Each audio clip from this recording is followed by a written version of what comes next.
माझे तो फुकाचे कायवेचे कष्ट, माझे तो फुकाचे कायवेचे कष्ट, नव्हे क्रिया नष्ट तुम्हा ऐसा, काहीच नवंची आजीच्या प्रसंगी, सकळही अंगी पूजा करी. द्यावे तुम्ही काही हे तो नव्हे आस, असो या उदास देह भावे.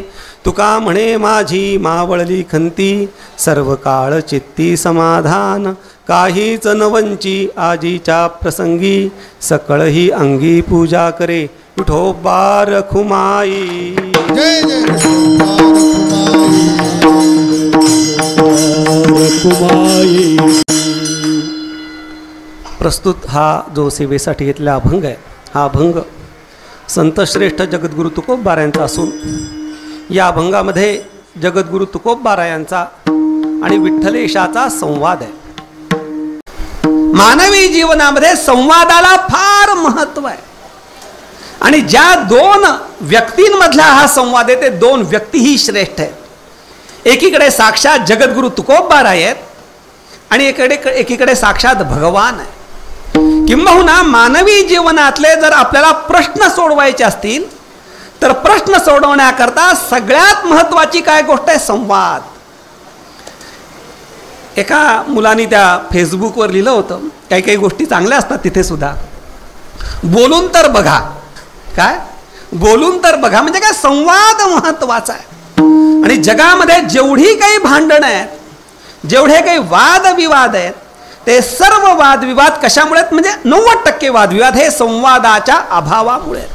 म्हणून संवाद हा महत्त्वाचा आहे. नवरा बायकोची भांडणं होतात का होतात? संवादाचा अभाव. मित्रांची भांडण होतात का होतात? संवादाचा अभाव.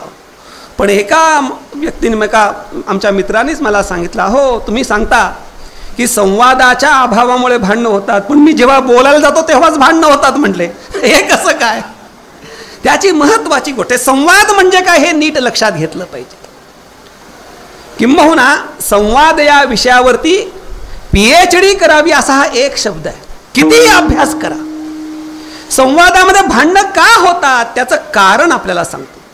मौली ज्ञानोबा यांनी संवाद होण्याकरता संवाद वेगळा आणि विसंवाद वेगळा. दोन व्यक्तीमध्ये जर संवाद घडायचा असेल तर तो संवाद घडण्याकरता पहिली लागणारी गोष्ट मौली ज्ञानोबा यांनी ज्ञानेश्वरीच्या मंगलाचरणामध्ये सांगितलेली आहे.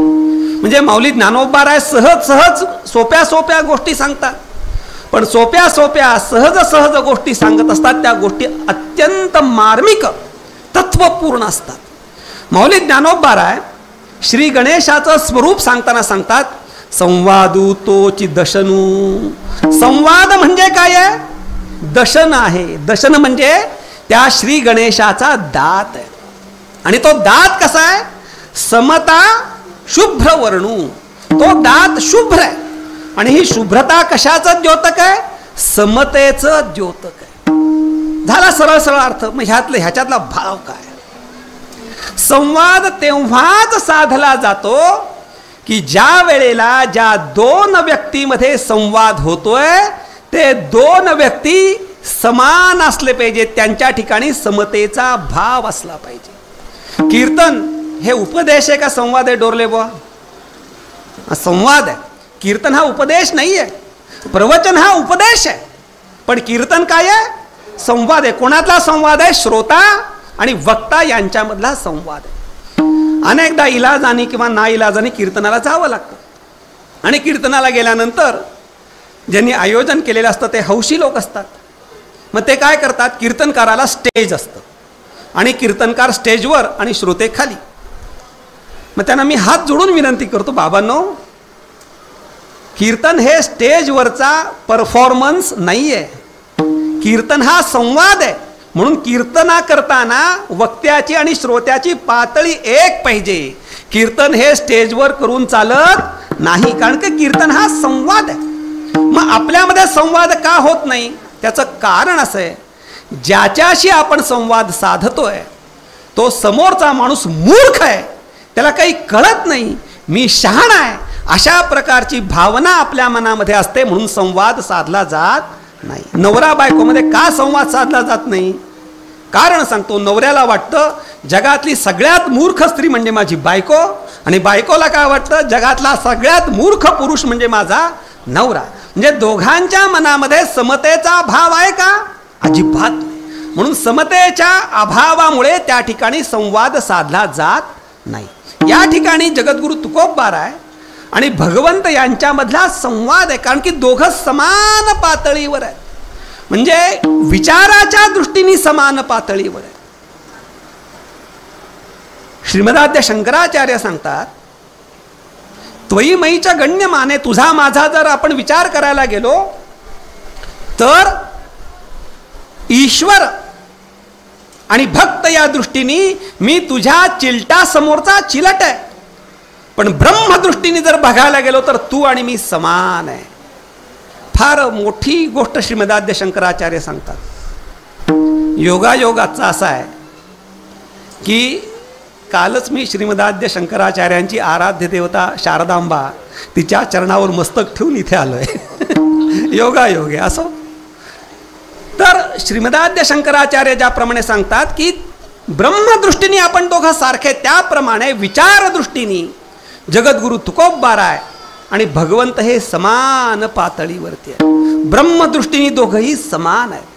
आणि जगद्गुरु तुकोबराय भगवंताला सांगतायत की बाबा रे, मी तुझी सेवा करतोय, पण ही सेवा करण्यामध्ये मला कोणत्याही प्रकारचा त्रास होत नाही. मात्र तू जर माझी सेवा करायचा विचार केलास तर तुला माझी सेवा करणं शक्य नाही. हे पहिल्या चरणात. माझे तो फुकाचे काय वेचे कष्ट, माझे तो फुकाचे काय वेचे कष्ट, माझे तो फुकाचे काय वेचे कष्ट, माझे तो फुकाचे काय वेचे कष्ट, माझे तो फुकाचे काय वेचे कष्ट, माझे तो फुकाचे काय वेचे कष्ट, माझे तो फुकाचे काय वेचे कष्ट, माझे तो फुकाचे काय वेचे कष्ट. नवे क्रिया नष्ट तुम्हाई से, तुम्हाई से, नभे क्रिया नष्ट तुम्हाई से, तुम्हाई से, नवे क्रिया नष्ट तुम्हाई से, तुम्हाई सा, नभे क्रिया नष्ट तुम्हाई सा, तुम्हाई सा. काहीच नवंती आजच्या प्रसंगे, काहीच नवंती आजच्या प्रसंगी, काही जन वंची आपुल्या प्रसंगी, काही जन वंची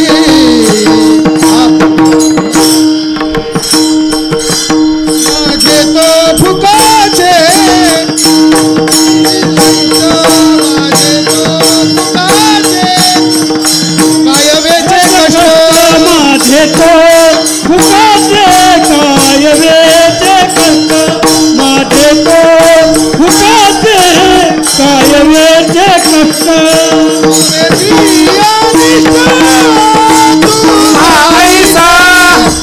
माझे क्रिया नष्ट तुम्हा ऐसा,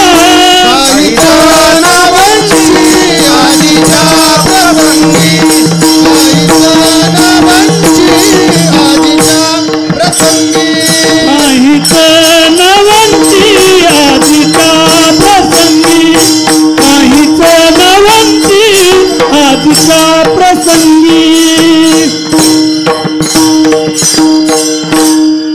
जगद्गुरु तुकोबराय हे भगवंताची सेवा करणारे आहेत.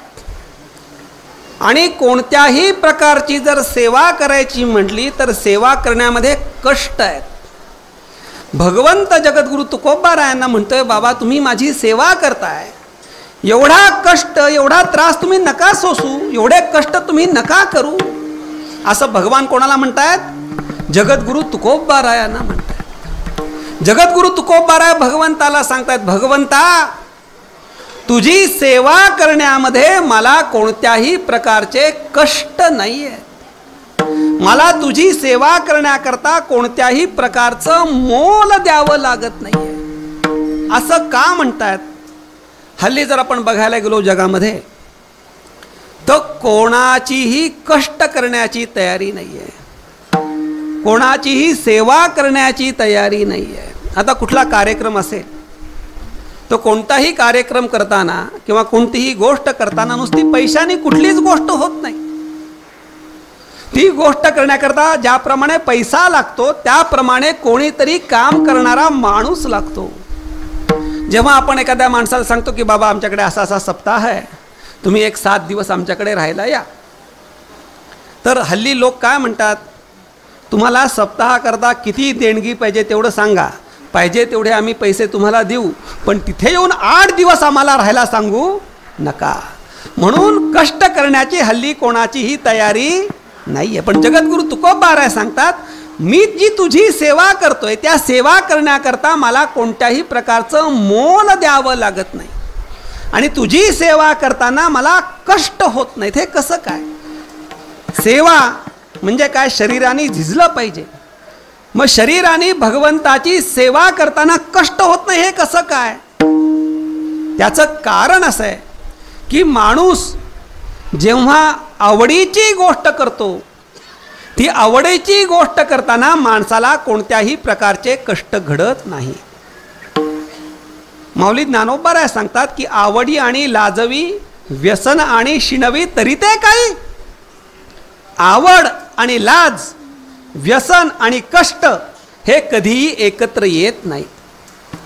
आपल्याला जी गोष्ट आवडीची असते, ती आवडीची गोष्ट करण्यामध्ये कितीही जरी त्रास झाला तरी आपल्याला त्याच्यात कष्ट पडत नाही.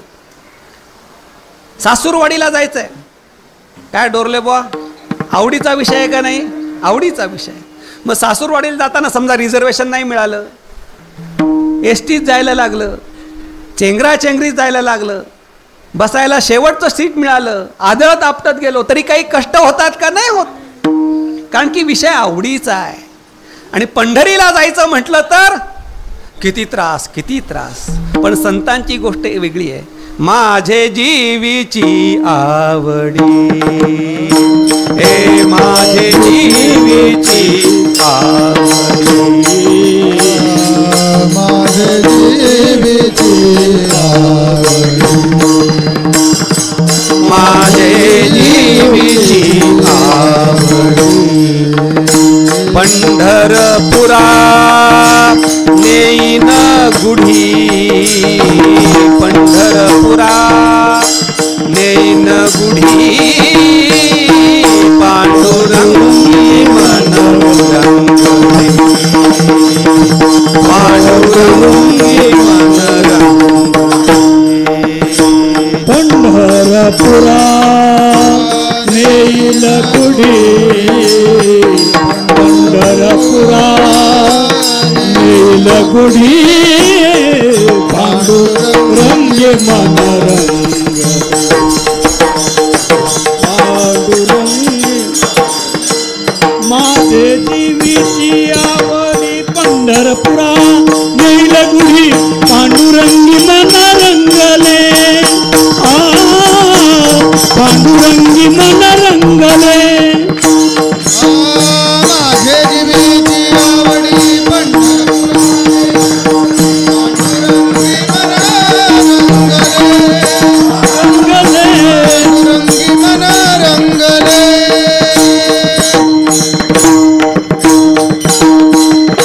माऊली ज्ञानोबाराय सांगतात, माझे जीवीची आवडी पंढरपुरा नेईन गुढी, पांडुरंगी मन रंगले, गोविंदाचे गुणी वेधिले.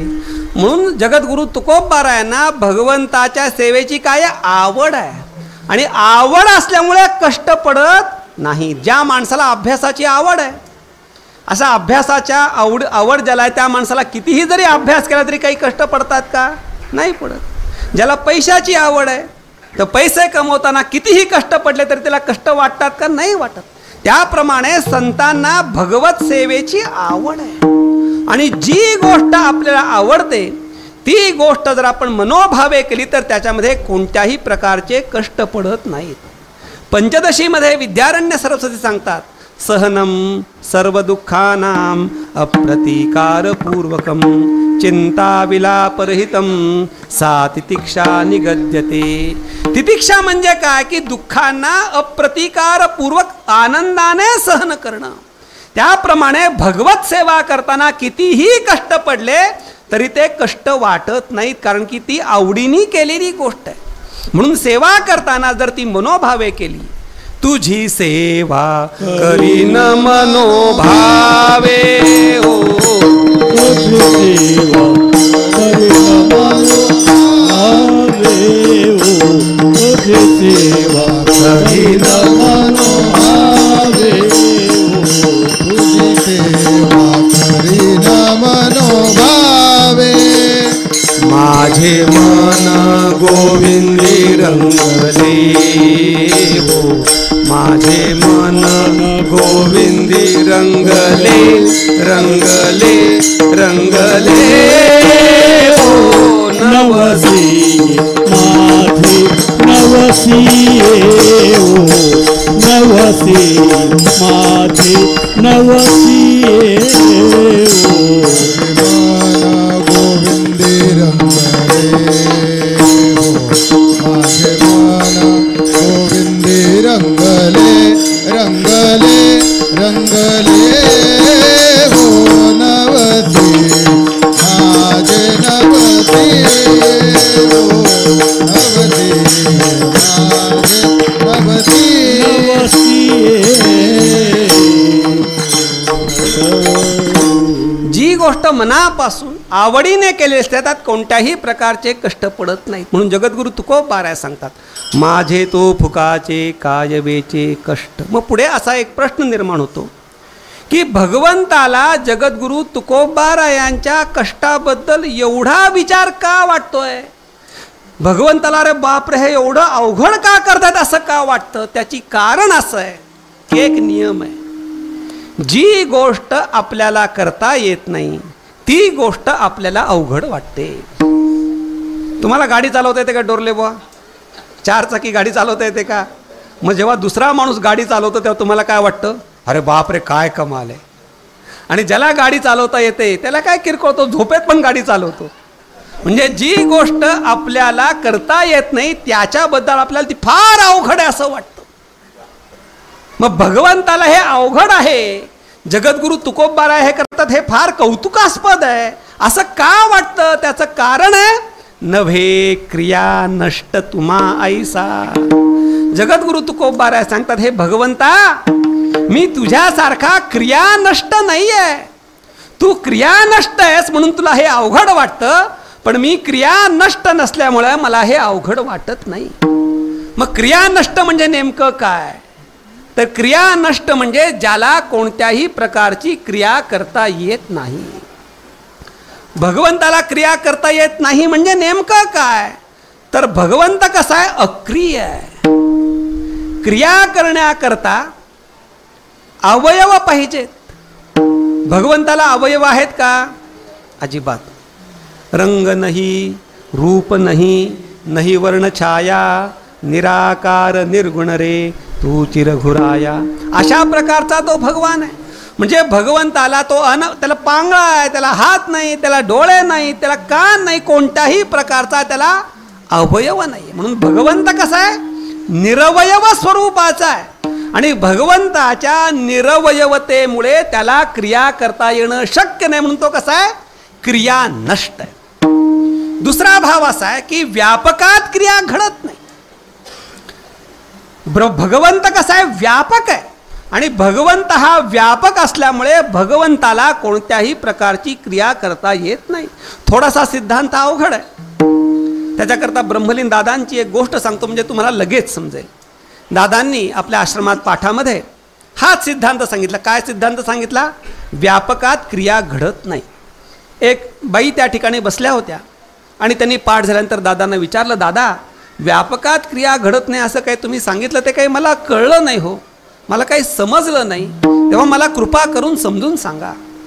दादा म्हणाले, हे माते, आत्ता ही सांगायची वेळ नाही आहे, वेळ आली की मी तुला नक्की समजून सांगेन. ठीक आहे म्हटली ती माता. दुसऱ्या दिवशी सकाळी त्या बाई उठल्या होत्या आणि उठून दंत धावन म्हणजे दात घासत होत्या. आणि दात घासत असताना दात घासलेले आहेत. दात घासल्यानंतर तोंडातली घाण बाहेर टाकण्याकरता चूळ म्हणजे पाणी आत घेतलेलं आहे. पाणी आत घेऊन ते चूळ खुळखुळ खुळखुळ करतायत. आणि अशा वेळेला दादा त्या ठिकाणी आले आणि दादांनी त्या बाईंना विचारलं, बाई तुम्ही मला का प्रश्न विचारला? गुळगुळ गुळगुळ गुळगुळ. तुम्ही मला का प्रश्न विचारला? गुळगुळ गुळगुळ गुळगुळ. अहो काय विचारला सांगा ना. गुळगुळ गुळगुळ गुळ. मग त्यांनी तोंडातलं पाणी बाहेर टाकलं आणि बाहेर टाकून दादांना त्यांनी सांगितलं की काल तुम्ही मला जे सांगितलं होतं की व्यापकात क्रिया घडत नाही ते मला समजलं नाही, असं मी काल तुम्हाला विचारलं. दादा त्या बाईंना म्हणाले, जेव्हा पाणी तुमच्या तोंडामध्ये होतं तेव्हा तुम्ही हे का बोलू शकला नाही? ते म्हटल्या की माझं तोंड पाण्याने भरलेलं होतं. म्हणजे माझं तोंड काय पाण्याने व्यापलेलं होतं आणि पाण्याने व्यापलेल्या तोंडामध्ये बोलण्याची क्रिया घडू शकत नाही, म्हणून व्यापकामध्ये क्रिया घडत नाही. म्हणून हे जे चैतन्य आहे, हा जो भगवंत आहे, हा संपूर्ण जगतामध्ये व्यापक आहे आणि त्याच्या व्यापकतेमुळे तो कसा आहे? क्रिया नष्ट आहे. म्हणून जगद्गुरु तुकोबाराय सांगतात, भगवंता मला सेवा करणं सोपं आहे, पण तुम्हाला माझी सेवा करता येणार नाही. त्याचं कारण काय? तुम्ही व्यापक आहात, तुम्ही निरवयव अशा स्वरूपाचे आहात, म्हणून तुम्ही कसं आहेत? क्रिया नष्ट आहेत.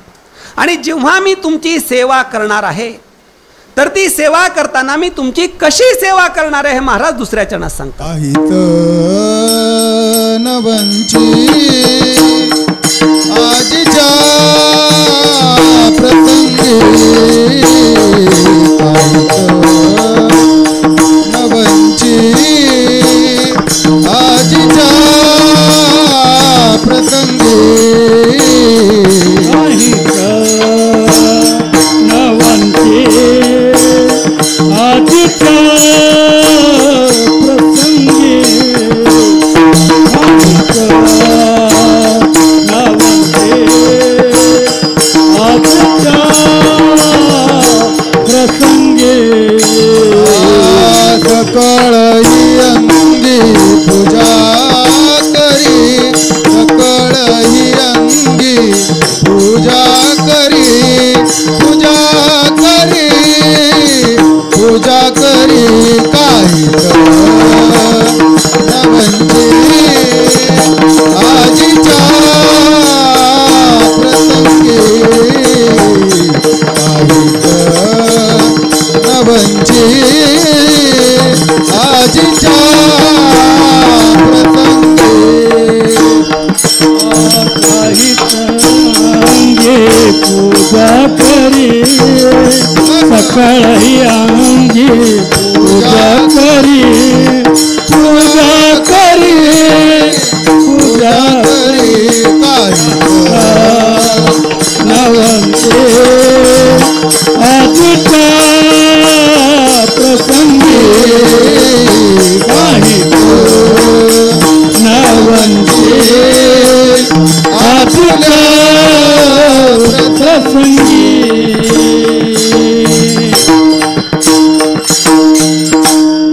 जगद्गुरु तुकोबाराय भगवंताला सांगतात, हे भगवंता, ही सेवा करताना काहीच न वंची आजीच्या प्रसंगी, ही सेवा करत असताना मी कोणत्याही प्रकारची वंचना करणार नाही. तर वंचना म्हणजे काय? फसवणूक. या सेवेमध्ये मी कोणत्याही प्रकारची फसवणूक करणार नाही. हल्लीच्या या युगामध्ये सेवा ही अत्यंत महत्त्वाची आहे. किंबहुना सरकारला हे समजलं, काय समजलं की सेवा ही महत्त्वाची आहे, म्हणून सरकारने कुठला कर चालू केला? सेवा कर. आणि असं माझ्या ऐकिवात आहे, माझा काही त्याचा अभ्यास नाही, सगळ्यात जास्त कर त्या सेवा करातनं मिळतो असं माझा ऐकिवात आहे. तो काही माझा अभ्यासाचा विषय नाही आहे. तर सेवेमधनं सगळ्यात जास्त कर मिळतो. तर ही सेवा म्हणजे काय? तर मौली ज्ञानोबाराय सांगतात, स्वामीची या मनोभावा हे न चुकीजे हेची परम सेवा येरते पांडवा वाणिज्य करणे. सेवा करणे म्हणजे काय तर सेवा म्हणजे स्वामीच्या मनोभावाप्रमाणे वागणं. स्वामी जसं सांगेल तसं वागणं. माणसं सेवा करतात का नाही करतात हा फार मोठा प्रश्न आहे. माऊली ज्ञानोबाराय फार सुंदर सांगतात स्वामीची या मनोभावा म्हणजे काय स्वामीच्या मनोगताप्रमाणे वागणं हीच सेवा आहे. मग पुढे प्रश्न असा आहे की स्वामी कोणाला म्हणायचं तर 2-3 प्रकारचे स्वामी आहेत. एक स्वामी म्हणजे मालक. मालक म्हणजे जो आपल्याला आपल्या कामाच्या मोबदल्यामध्ये पगार देतो त्याचं नाव स्वामी. मग जो आपल्याला पगार देतो त्याच्या मनोगताप्रमाणे वागलं पाहिजे. तुम्ही सरकारी नोकर आहेत का नाही तुम्हाला सरकार पगार देतं का नाही मग किती काम केलं पाहिजे माणसांनी कमीत कमी जेवढा आपल्याला पगार मिळतो ना तेवढं तरी माणसांनी काम केलं पाहिजे. जास्त करावं कमी करावं हा प्रत्येकाचं स्वातंत्र्य आहे पण किती काम केलं पाहिजे कमीत कमी आपल्याला जेवढा पगार मिळतो ना तेवढं तरी काम केलं पाहिजे. म्हणजे स्वामी म्हणजे पहिला आहे मालक. दुसरा स्वामी म्हणजे राजा आणि तिसरा स्वामी म्हणजे कोण वृक्षाचेही पान हाले ज्याची सत्ता. वृक्षाचेही पान हाले ज्याची सत्ता. हे पाने हाले ज्याची सत्ता. वृक्षाचे पाणी हाली ज्याची सत्ता.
वृक्षाचेही पान हाले ज्याची सत्ता.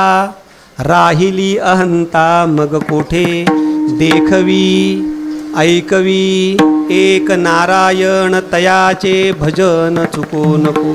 ज्याच्या सत्तेने आपण बोलतोय वागतोय सगळ्या काही गोष्टी करतोय त्याचं नाव आहे स्वामी आणि त्याच्या मनोभावाप्रमाणे वागणं. मग देवाचं मनोगत आम्हाला कळणार कसं भगवान स्वतः सांगतात श्रुती स्मृती ममैव आज्ञा.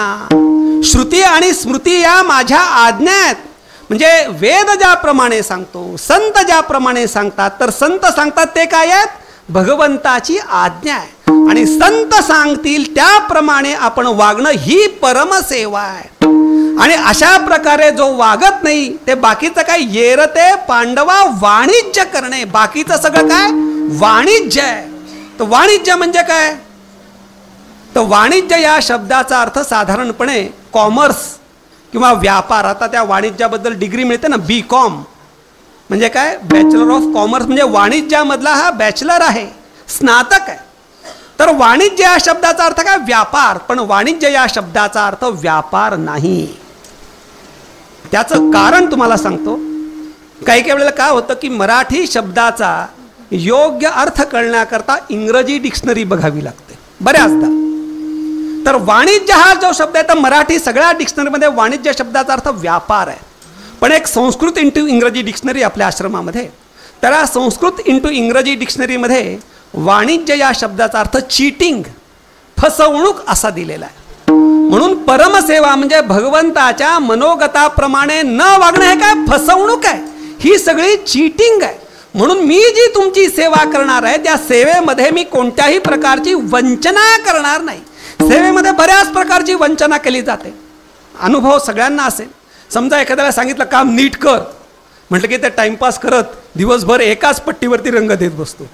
त्याला भरभर कर म्हटलं की काहीतरी करून जातो. म्हणजे भरभर आणि चांगला असं लोक काम करत नाही. तर सेवकाचे प्रकार सांगताना 3 प्रकार सांगितले. पहिले प्रकार आहे जे काम सांगितलं ते अजिबात न करणारे. भरपूर अनुभव आहे आपल्याला की काम सांगितलं की करतच नाहीत लोक. कित्येकदा असं वाटतं की बाबा रे, ह्याला काम सांगण्यापेक्षा आपण स्वतःच केलं असतं तर बरं झालं असतं. दुसरा प्रकार आहे जेवढं सांगितलं ना तेवढंच काम करणार, त्याच्या बाहेर काही नाही.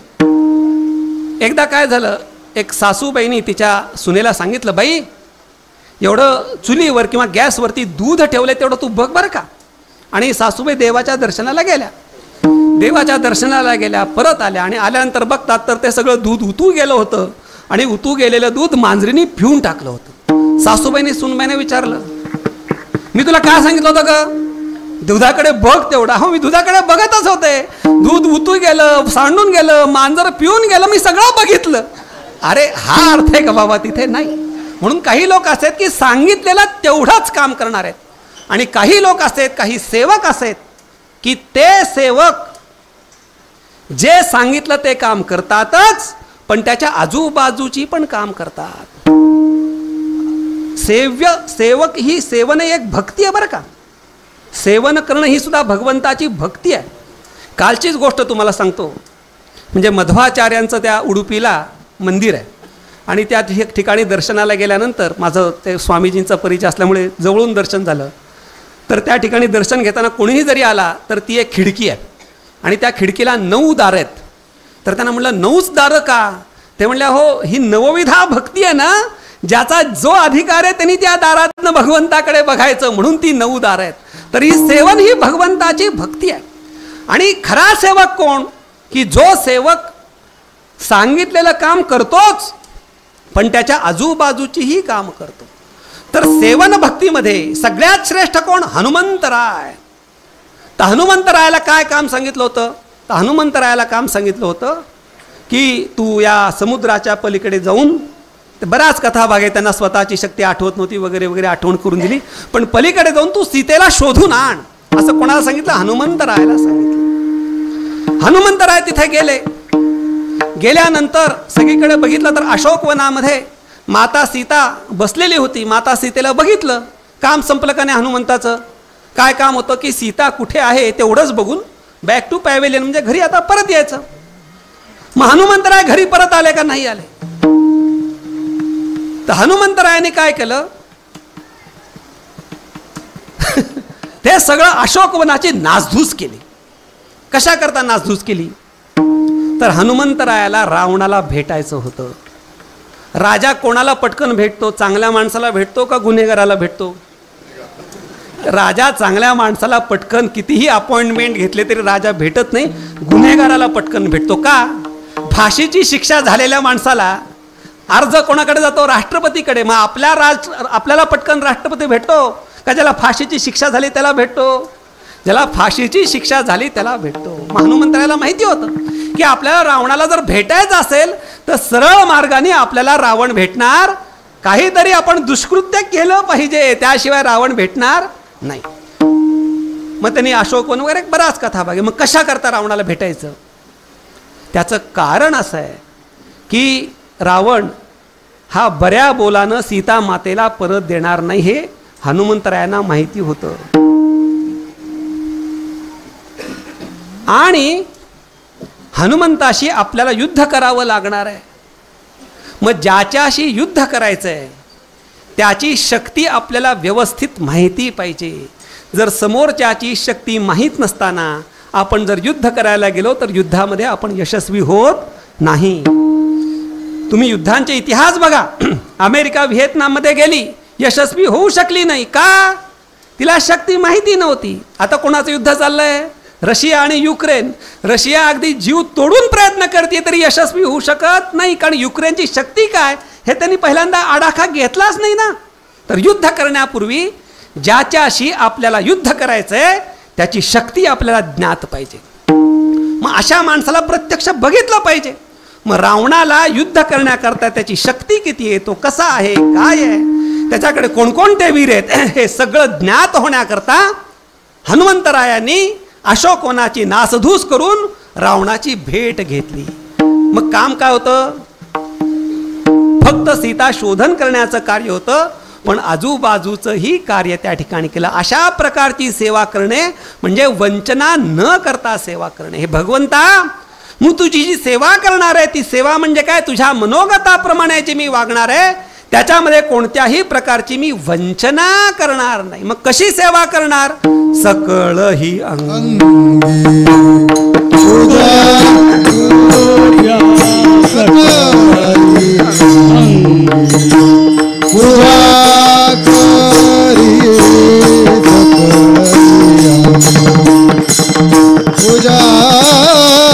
करी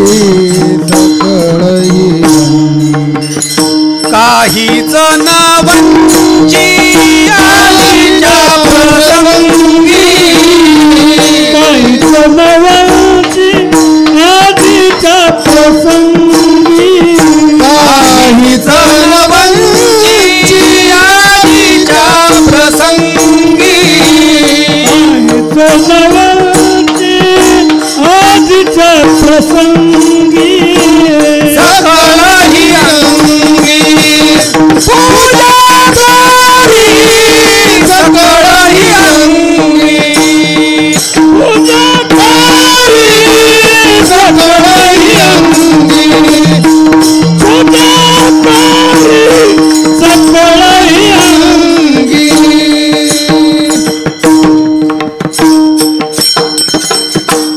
तुझी जी मी सेवा करणार आहे, तुझी जी मी पूजा करणार आहे ती कशी? सकळ अंगाने करणार आहे. म्हणजे कायेनं, वाचेनं आणि मनानं अशा सर्व प्रकाराने मी तुझी पूजा सेवा करणार. म्हणून सकळही अंगी पूजा करी, काहीच न वंची आजीच्या प्रसंगी, सकळही अंगी पूजा करी. अभंगाचा भावार्थ झालेला आहे असं समजून, इथं समजून म्हणायचं कारण झालेला नाही म्हणून समजायचं. जी गोष्ट असते ती समजायची नसते. ज्या वेळेला एखादा माणूस आपल्याकडे येतो आणि आपण त्याला म्हणतो मी तुला भावासारखं समजतो.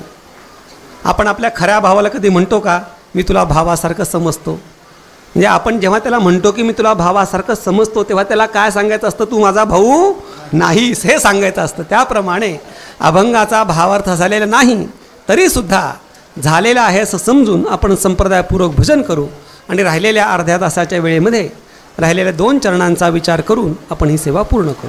ज्याला देवाने 2 हात आणि 1 तोंड दिले अशा सगळ्यांनी माझ्याबरोबर प्रेमपूर्वक भजन करायचं. विठोबा रखुमाई,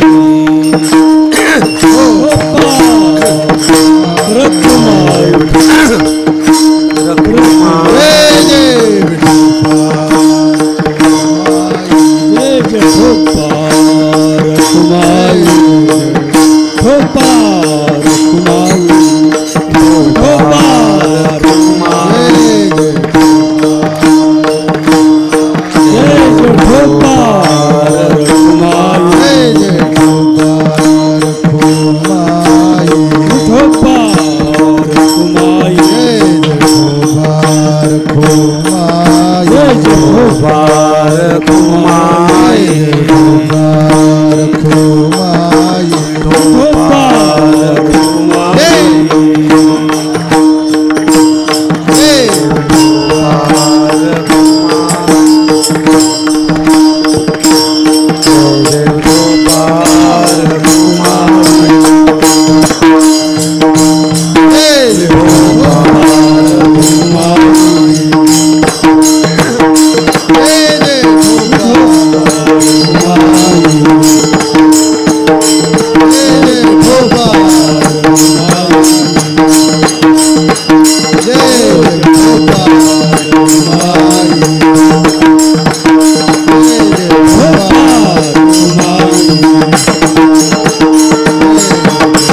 माणूस कोणाचीही जेव्हा शेवटी म्हणून चाल बरं का,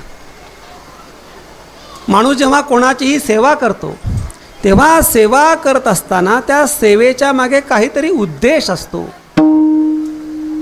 बिना उद्देशाची कोणीही आपली सेवा करत नाही. जेव्हा कोणताही माणूस आपल्याकडे येतो काहीतरी काम असतं तेव्हाच तो माणूस येतो. आपल्याकडे काही काम नाही आणि तो माणूस येतो असं कधीही घडत नाही. आणि गंमत अशी आहे की जेव्हा लोक आपल्याकडे काही काम घेऊन येतात तेव्हा त्यांना आपण विचारलं काय कसं काय येणं केलं तर तो काय म्हणतो सहज आलो. गुरुवर महाराज सांगतात की सहज यायला काय ते पाला पाचोळा आहेस का वाऱ्याबरोबर उडत यायला. तर कोणीही आपल्याकडे सहज येत नाही. व्यवहारामध्ये जर कोणाला यशस्वी व्हायचं असेल तर यशस्वी होण्याकरता एक मंत्र आहे. काय मंत्र आहे की एखादा माणूस जर आपल्याकडे आला तर त्यांनी आपल्याला सांगायच्या आधी आपल्याला कळलं पाहिजे की हा आपल्याकडे कशा करता आला आहे. म्हणजे बरोबर आपण त्याचं उत्तर देऊ शकतो. म्हणून बरोबर लक्षात आलं पाहिजे की हा कशा करता आला आहे. तर जगद्गुरु तुकोबाराय जेव्हा भगवंताची सेवा करतायत तर भगवंताच्या मनामध्ये असा एक प्रश्न निर्माण होतोय की एवढी हे सेवा करतायत हे कशा करता माझी सेवा करतायत, त्या सेवेचं मागचं कारण काय असा प्रश्न भगवंतानी विचारायच्या आधीच जगद्गुरु तुकोबाराय त्याचं उत्तर तिसऱ्या चरणात देतात. त्यावे तुम्ही काही हे तो नाही आस, त्यावे तुम्ही काही हे तो नाही आस, त्यावे तुम्ही काही हे तो नाही आस, त्यावे तुम्ही काही हे तो नाही आस. असो या उदास देह भावे, देह भावे, सोया उदास देह भावे, देह भावे. असो या उदास देह भावे, देह भावे. असोये उदास देह भावे, देह भावे. काहीच नवते आधीच्या प्रसंगे, काहीच नवते आधीच्या प्रसंगे. काही तन वंजी आधीच्या प्रसंगी, काही तन वंजी आधीच्या प्रसंगी. यावे तुम्ही काही येतो नाही आस, यावे तुम्ही काही येतो नाही आस. त्यावे तुम्ही काही हेतो नाही आस, त्यावे तुम्ही काही हेतो नाही आस. यावे तुम्ही काही येतो नाही आस, यावे तुम्ही काही येतो नाही आस. त्यावे तुम्ही काही हेतो नाही आस, त्यावे तुम्ही काही हेतो नाही आस. असो या उदास देह भावे, असो या उदास देह भावे. काहीच नवंती आधीच्या प्रसंगी, काहीच नवंती आधीच्या प्रसंगी. असो या उदास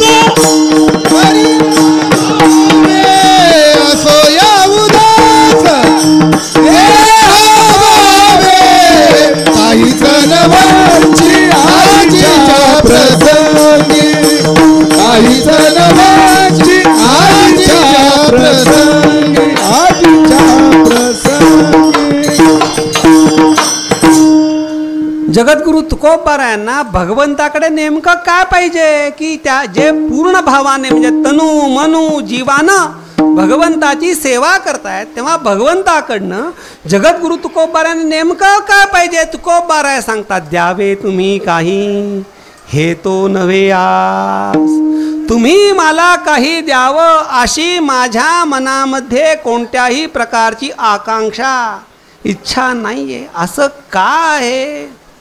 काही मागणे हे आम्हा अनुचित, काही मागणे हे आम्हा, काही मागणे हे आम्हा अनुचित, काही मागणे हे आम्हा अनुचित, काही मागणे हे आम्हा अनुचित, काही मागणे हे आम्हा अनुचित. वडिलांची रीत सांगत सो, वडिलांची रीत सांगत सो, काही मागणे हे आम्हा अनुचित, काही मागणे हे आम्हा अनुचित.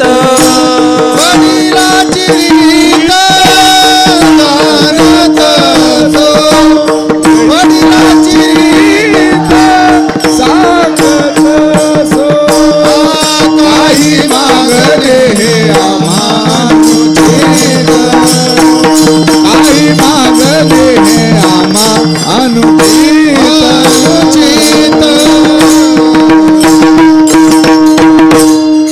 का मागत नाहीये? जगद्गुरु तुकोबाराया सांगतात, काही मागणे हे आम्हा अनुचित, वडिलांची रीत सांगत असो. आमच्या पूर्वजांनी, आमच्या बापजाद्यांनी कोणालाही काहीही मागितलेलं नाहीये. आमचा हात कायम असा आहे, असा आमचा हात कधीही नाहीये. म्हणून मी तुला काही मागत नाही. तुका म्हणे जीव भाव देवा पायी ठेवोनिया, काही न मागती. किंबहुना देवालाच असं वाटतं, मागण्याची आस पाहे मुखाकडे, पाहे मुखाकडे, मागण्याचे आस पाहे मुखाकडे, मागण्याची आस पाहे मुखाकडे, मागण्याची आस पाहे मुखाकडे. कीर्तीला रोकडे मनोरथ, कीर्तीला रोकडे मनोरथ, रोकडे आहे साधकदार आहे हृदय. चिंतीला रोकडे साठविणार आहे हृदय संपुष्टी, साठविणार आहे हृदय संपुष्टी, साठविणार आहे हृदय संपुष्टी, साठविणार आहे हृदय संपुष्टी, आठविलार आहे हृदय संपुष्टे, आठविलार आहे हृदय संपुष्टे, आठविलार आहे हृदय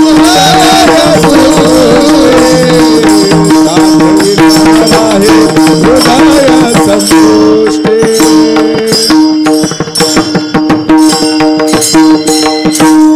आणि जेव्हा संत देवाला सर्व समर्पण करतात तेव्हा देवाच्या मनामध्ये काय विचार येतो? मागण्याची आस पाहे मुखाकडे. उलटे बरं का, मागणारा आशा संपन्न नाहीये. इथे कोण आशा संपन्न आहे? देणारा आशा संपन्न आहे. भगवंताला वाटतंय की माझ्याकडे यांनी काहीतरी मागा बापडा, काही मागतच नाहीये. म्हणून मागण्याची आस पाहे मुखाकडे, चिंतिल्या रोकडे मनोरथ. आणि यदा कदाचित मागितलं तर ते मनोगत रोकडं म्हणजे आज आत्ता ताबडतोब भगवान पूर्ण करत असतो. पण हे संत देवाकडे काहीही मागत नाहीत. म्हणून जगद्गुरु तुकोबाराया सांगतात, द्यावे तुम्ही काही हे तो नव्हे आस. तुम्ही काही द्यावं अशा प्रकारची आशा आकांक्षा माझ्याकडे अजिबात नाहीये. त्याचं कारण काय? असो या उदास देह भावे. मी या देहाच्या ठिकाणी उदास आहे. तर देहाच्या ठिकाणी उदास असणं म्हणजे काय, त्याच्याविषयी बराच विचार आहे. वेळेची मर्यादा असल्यामुळे जास्त विस्तार करत नाही. साधकाची दशा असावी उदास. म्हणजे साधकांनी मळके कपडे घालावेत, शर्ट चुरगळलेला घालावा, सतत रडक्या चेहऱ्याने राहावं, असा त्याचा अर्थ आहे का नाही आहे. साधकाची उदासता ही सहज असली पाहिजे. कपडे चुरगळलेले घातले म्हणजे तो माणूस देहाच्या ठिकाणी उदास आहे असा अर्थ नाही. काही लोक इस्त्री केलेले कपडे आपण उदास आहे असं वाटावळून चुरगळतात आणि घालतात. ही काही सहज उदासता नाही आहे. उदासता सहज पाहिजे. उदासता म्हणजे काय, निरासक्त. देहाविषयीचा चिकटा मनामध्ये असता कामा नये. तर चिकटा म्हणजे मराठीत सांगितलेल्या लोकांना कळत नाही हल्ली. खरं तर मराठी बोलावं, इंग्रजीही बोलावं, पण मराठी बोलताना इंग्रजी बोलू नये आणि इंग्रजी बोलताना मराठी बोलू नये. मला इंग्रजीही नीट बोलता येतं, मराठीही नीट बोलता येतं, पण मराठी बोलताना एखादा शब्द जरी इंग्रजी आम्ही उच्चारला तर महाराज म्हणतात तीर्थरूप गुरु असं धेडगुजरी बोलू नको. एक तर बोलायचं इंग्रजी बोल, नाहीतर मराठी बोल. पण लोकांना मराठी कळत नाही, त्यामुळे कधी कधी पर्यायी शब्द इंग्रजी सांगावा लागतो. देहाविषयी चिकटा म्हणजे देहाविषयी अटॅचमेंट नसली पाहिजे. देहाविषयी जर चिकटा नसेल, देहाविषयी जर निरासक्त माणूस असेल तर तो कोणाकडे काहीही मागण्याचा प्रसंग कधी येतो. देहाविषयी जर आसक्ती असेल, देहाविषयी जर चिकटा असेल तर मागण्याचा प्रसंग.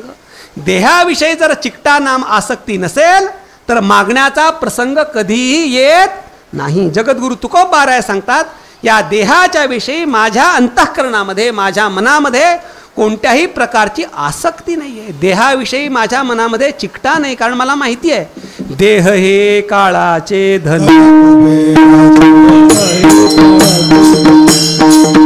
देह हे काळाचे धन कुबेराचे.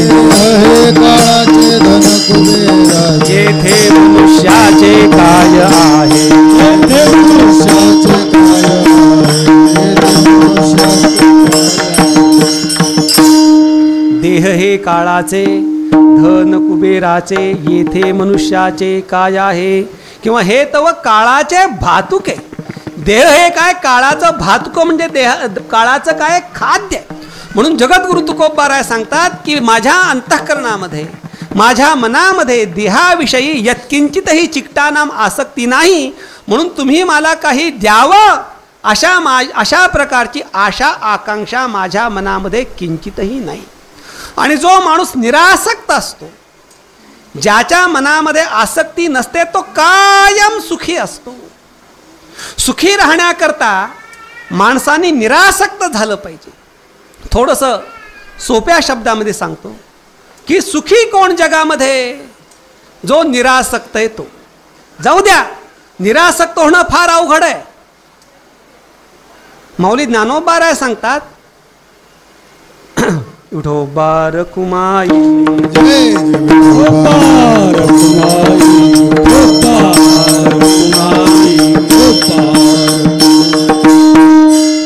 तई माये पुढोनी बालक, काळे नेता एकुलते एक, होय का उदक तुटते मीना. म्हणजे निरासक्त होणं तैसे विषयांचे घर, इंद्रिया सांडिता थोर, युगांतू होत असे वीर विराग साहती. युगांत होतो का काय असा त्रास होतो निरासक्त होताना. जाऊ द्या, निरासक्त होता नाही आलं तर ठीक आहे, होऊ नये असं सांगण्याचा माझं तात्पर्य नाही बरं का. पण निरासक्त होणं हे अवघड आहे. मग आनंदी राहण्याकरता दुसरा काय मार्ग, तर माणसांनी निदान आपल्या गरजा कमी केल्या पाहिजेत. ज्याच्या गरजा जास्त तो दुःखी जास्त, आणि ज्याच्या गरजा कमी तो दुःखी कमी. आपण वारकरी, आपण जेव्हा वारीला जातो तर वारीला जाताना तंबूत राहतो. झोपायला काय असतं का सावकार भाऊ खाली? काही नाही. जेवायला जसं आहे तसं, खाली जमीन वर आकाश, आणि कधी असला तर तंबू, नाहीतर तेही नाही. मग तरी सुद्धा वारकरी सुखी असतात का दुःखी असतात? त्यांच्या चेहऱ्यावरचा जो आनंद आहे तो आनंद आपण कशातही मोजू शकत नाही. मग हा वारकरी का सुखी? तर त्याच्या गरजा कमी.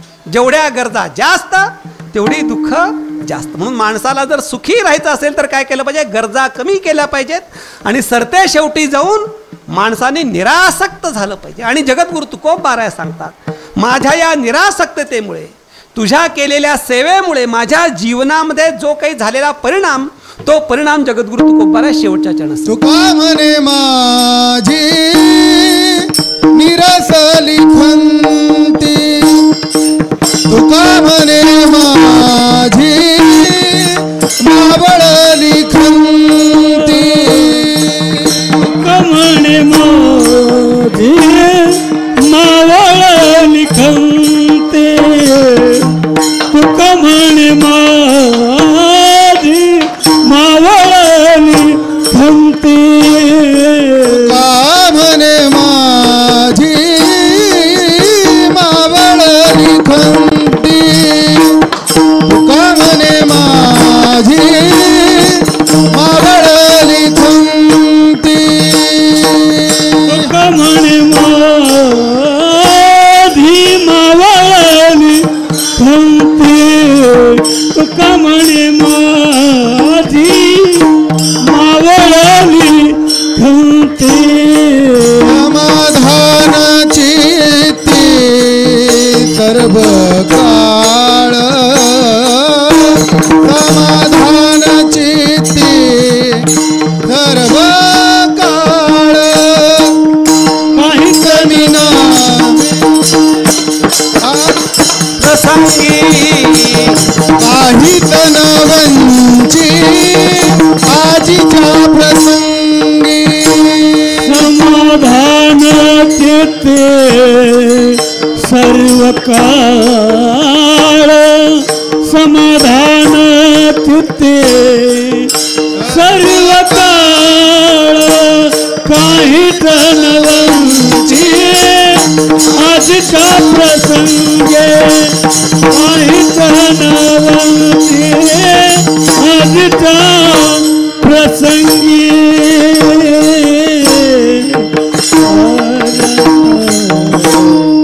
या सगळ्याचा परिणाम कशा कशाचा? भगवत सेवेचा, निरासक्ततेचा. जगद्गुरु तुकोबाराय आपल्या जीवनावर झालेला परिणाम सांगतात. हे सगळं चरित्रदृष्टीने ध्यानात घ्या.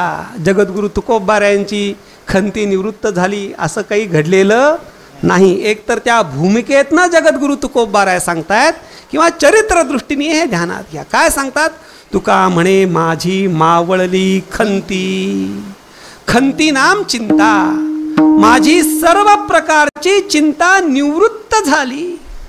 मानवी जीवनामध्ये सगळ्यात महत्त्वाची गोष्ट काय असेल तर निश्चिंत होणं ही मानवी जीवनामधली सगळ्यात महत्त्वाची गोष्ट आहे. हे गंमत अशी आहे की बेफिकिरी आणि निश्चिंतता ह्याच्यामध्ये फार मोठा फरक आहे. पण लोक बेफिकिरीलाच निश्चिंतता समजतात, हे दुर्दैव आहे. तरी निश्चिंतता मानवी जीवनामध्ये प्राप्त होणं हे अत्यंत महत्त्वाचं आहे. माणसाने पैसा किती कमवला, मोठा किती झाला, ह्याच्यापेक्षा माणूस किती निश्चिंत हे त्यातली महत्त्वाची गोष्ट आहे. एक सुभाषितकार सांगतात, चिता चिंता समानास्ति बिंदु मात्र विशेषता, निर्जीवम दहते चिता सजीवम दहते चिंता. सुंदर आहे. चिता आणि चिंता हे दोन्ही शब्द सारखे जवळजवळ, जवळजवळ म्हणण्याचं कारण की सारखे नाही आहेत, जवळजवळ सारखे. काय फरक आहे? बिंदू मात्र विशेषता. चिता शब्दावरती बिंदू दिला की चिंता आणि चिंतेवरचा बिंदू काढला की चिता. दोघही समान कार्य करतात. चिता मेलेल्या माणसाला जाळते आणि चिंता जिवंत माणसाला जाळते. म्हणून मानवी जीवनामध्ये निश्चिंतता, चिंतामुक्तता ही अत्यंत महत्त्वाची आहे. केअरलेस ही गोष्ट वेगळी आणि केअर फ्री ही गोष्ट वेगळी आहे. चिंतामुक्त माणसाने असलं पाहिजे. मग ही चिंतामुक्त होण्याकरता काय करायचं? चिंता करायची नाही, चिंता करायची नाही, चिंता करायची नाही असा विचार करायचा का? नाही. चिंता करायची नाही, चिंता करायची नाही असा जर आपण विचार करायला लागलो तर चिंता वाढते. मग चिंता निवृत्त करण्याकरता काय उपाय आहे? चिंता ते पळाली गोकुळा चिंता ते पळाली गोकुळाबाई चिंता ते पळाली गोकुळाबाई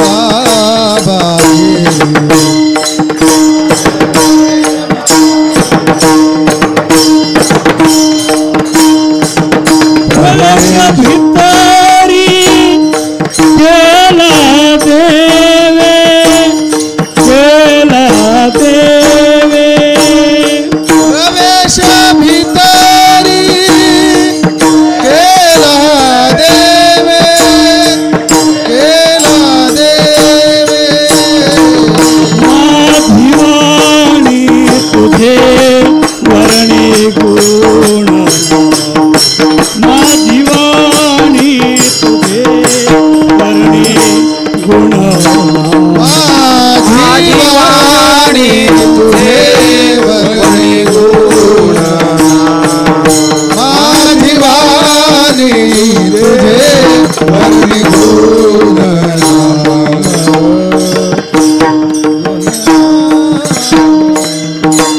चिंता निवृत्तीचा उपाय काय? चिंता ते पळाली गोकुळा बाहेरी प्रवेश भीतरी केला देवे.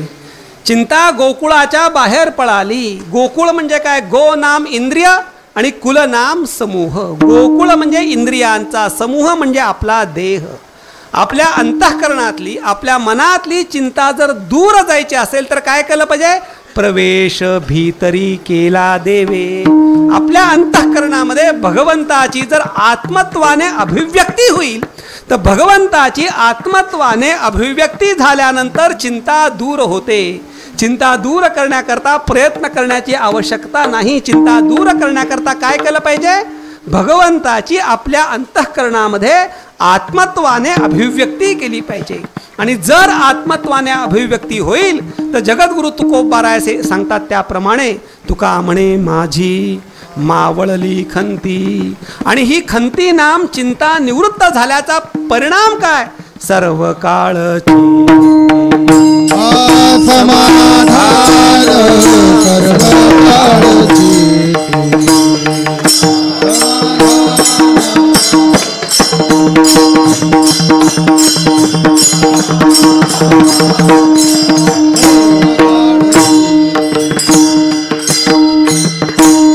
त्या खंतीच्या निवृत्तीचा परिणाम काय? सर्व काळ चित्ती समाधान.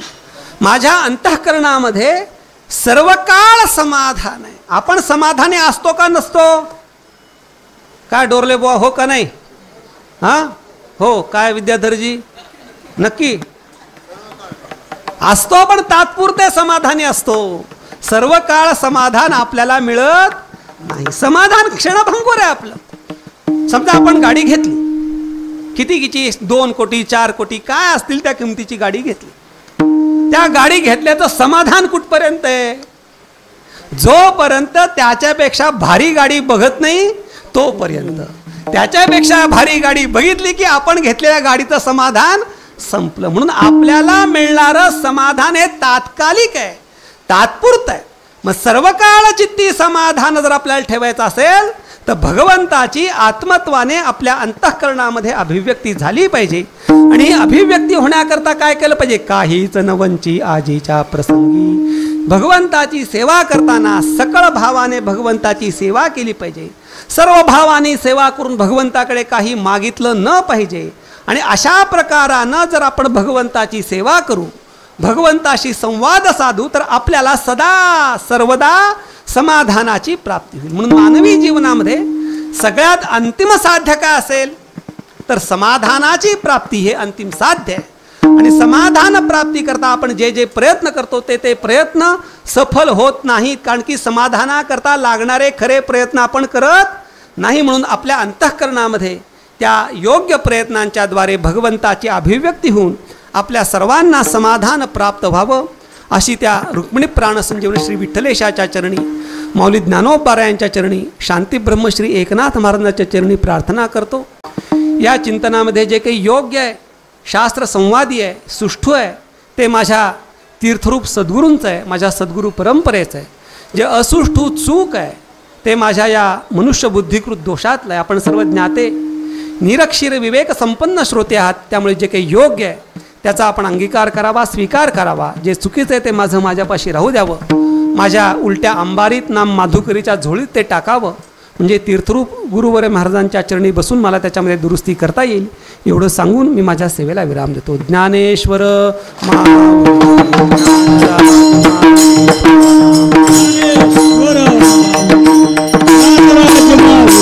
महाराज ज्ञानेश्वर ज्ञानेश्वर ज्ञानेश्वर माऊली ज्ञानराज माऊली ज्ञानेश्वर माऊली ज्ञानराज माऊली महाराज ज्ञानेश्वर ज्ञानेश्वर ज्ञानेश्वर माऊली ज्ञानराज महाराज ज्ञानेश्वर ज्ञानेश्वर ज्ञानेश्वर माऊली ज्ञानेश्वर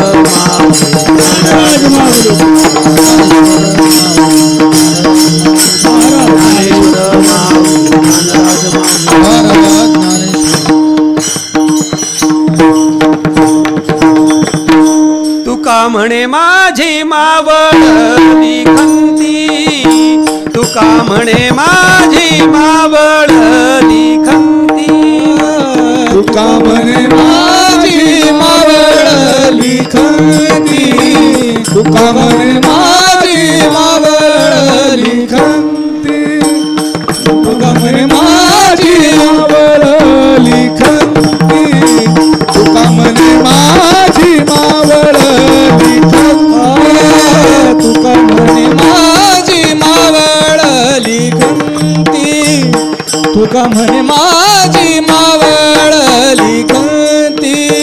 समाधानाची ती सर्व काळ, समाधानाची ती सर्व काळ, काहीच नवची आजीच्या प्रसंगी, काहीच नवची आजीच्या प्रसंगी. समाधानाची ती सर्व काळ, समाधानाची ती सर्व काळ, काहीच नवची आजीच्या दिवशी, काहीच नवची आजीच्या प्रसंगी.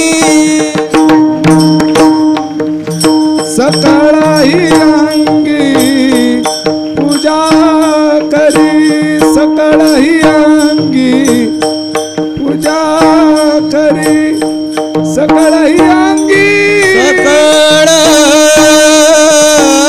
ही अंगी अंगी, सकळ ही अंगी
विठ्ठल जय जय जय विठ्ठल जय विठ्ठल जय विठ्ठल जय जय विठ्ठल जय विठ्ठल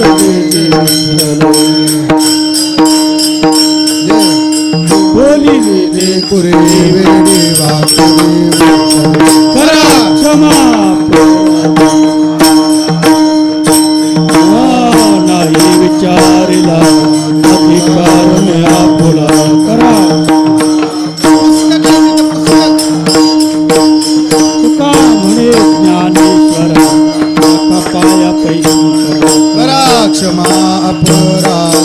महाराज तुम्ही